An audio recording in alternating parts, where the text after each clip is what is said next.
Hi I'm Satish. ఇక most happening ఈటీ news అంటే ఇప్పుడు చూద్దాం.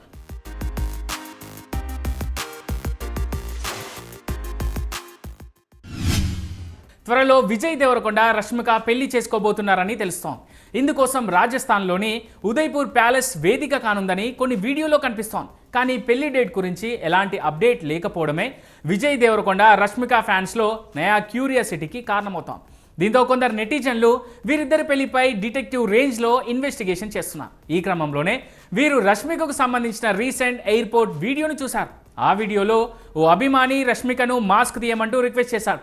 ఆ తర్వాత వెంటనే అతను రష్మికకు కంగ్రాట్స్ చెప్పాడు. దీనికి రష్మిక దేనికిరా అంటూ అతన్ని నవ్వుతూ అడిగింది. Waiting for February 26 for wedding madam అన్నాడు. దీనికి రష్మిక క్యూట్గా నవ్వుకుంటూ అక్కడి నుంచి వెళ్ళిపోయింది. ఇక ఈ వీడియోలోని రష్మిక రియాక్షన్ను పట్టేసిన కొంతమంది నెటిజన్లు రష్మిక పరోక్షంగా తన పెళ్లి డేట్ను చెప్పేశారంటూ నెట్టింట కోట్ చేస్తున్నారు. ప్రభాకర్ కొడుకుగా కంటే యాటిట్యూడ్ స్టార్గా సోషల్ మీడియాలో పాపులారిటీ సొంతం చేసుకున్న చంద్రహాస్ ఇప్పుడు నయా కాంట్రవర్సీలో చిక్కుకున్నాడు. తన లేటెస్ట్ ఫిలిం బరాబర్ ప్రేమిస్తా సినిమా ప్రీ రిలీజ్ ఈవెంట్ వేదికగా ఈ సినిమాలోని ఓ సాంగ్ను పాడాడు. అయితే ఆ పాటలోని పల్లవి చరణం బూతుల సమాహారంగా ఉండడంతో ఈవెంట్కి వచ్చిన వారందరూ ఒక్కసారిగా షాక్ అయ్యారు. గెస్టులు జేడీ చక్రవర్తి, డైరెక్టర్ జేఎన్సీ పరాంజీలు బిత్తరపోయారు. మొదట ఈ సాంగ్ బీట్కు తలూపిన వీరిద్దరూ ఆ తర్వాత హీరో నోటు నుంచి దారుణమైన బూతు పదాలు వినిపించడంతో ఏం చేయలేని స్థితిలో అలా కదలకుండా కూర్చొనిపోయారు. ఇందుకు సంబంధించిన వీడియో కాస్త నెట్టింట తెగ వైరల్ అవుతోంది. ఇక చంద్రహాస్ పాటతో పాటు హీరోపై తీవ్ర విమర్శలు వస్తున్నాయి. ఢిల్లీ వీధుల్లో వడాపావ్ అమ్ముతూ ఫేమస్ అయింది చంద్రికా దీక్షిత్. సోషల్ మీడియాలో సెన్సేషన్గా మారిన ఈ అమ్మాయి హిందీ బిగ్ బాస్ ఓటీటీ 3వ సీజన్లో పాల్గొంది. తాజాగా భర్త యుగంగేరాపై ఆరోపణలు చేస్తూ వార్తల్లోకి ఎక్కింది ఈమె. భర్త మోసం చేస్తున్నాడంటూ ఓ వీడియోను రిలీజ్ చేసింది. ఆ వీడియోలో తన భర్త వేరొక అమ్మాయితో తీసుకున్న ఫోటోలను చూపిస్తూ ఏడ్ చేసింది. ఈ ఫోటోలు తనను చిత్రవద చేస్తున్నాయంటూ చెప్పుకొచ్చింది. తన వల్ల కావడం లేదంటూ బోరున ఏడుస్తూ ఆ వీడియోను షేర్ చేసింది తన సోషల్ మీడియాలో. కిరణ్ అబ్బోరం కెరీర్లో కా సినిమా సూపర్ డూపర్ హిట్ అయింది. కిరణ్కు మంచి పేరును తీసుకొచ్చింది.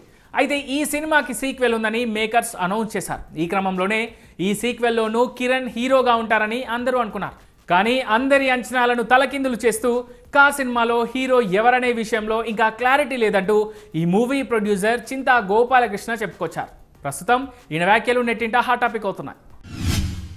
రీసెంట్గా హాలీవుడ్లో వారణాసి టీం ఇచ్చిన ఇంటర్వ్యూ కాస్త ఇప్పుడు మన సోషల్ మీడియాలో తెగ వైరల్ అవుతోంది.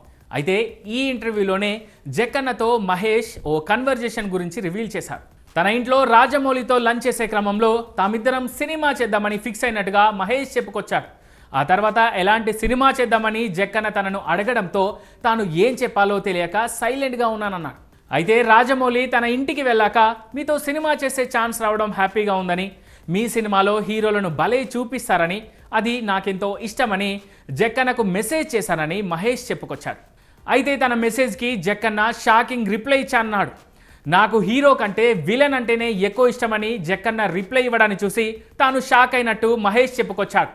ఏం చెప్పాలో తెలియక తాను స్మైల్ సింబల్ పంపినట్లు రివీల్ చేశాడు మహేష్ బాబు.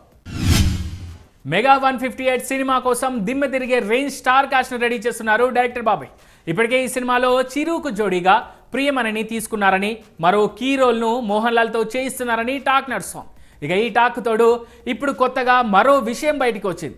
చిరుకు కూతురుగా గతంలో వార్తలు వచ్చినట్టుగా కృతి శెట్టిని కాకుండా దురంధర్ హీరోయిన్ సారా అర్జున్ను సెలెక్ట్ చేశారట బాబీ. తొందరలో అఫీషియల్ అనౌన్స్మెంట్ కూడా చేయబోతున్నారట.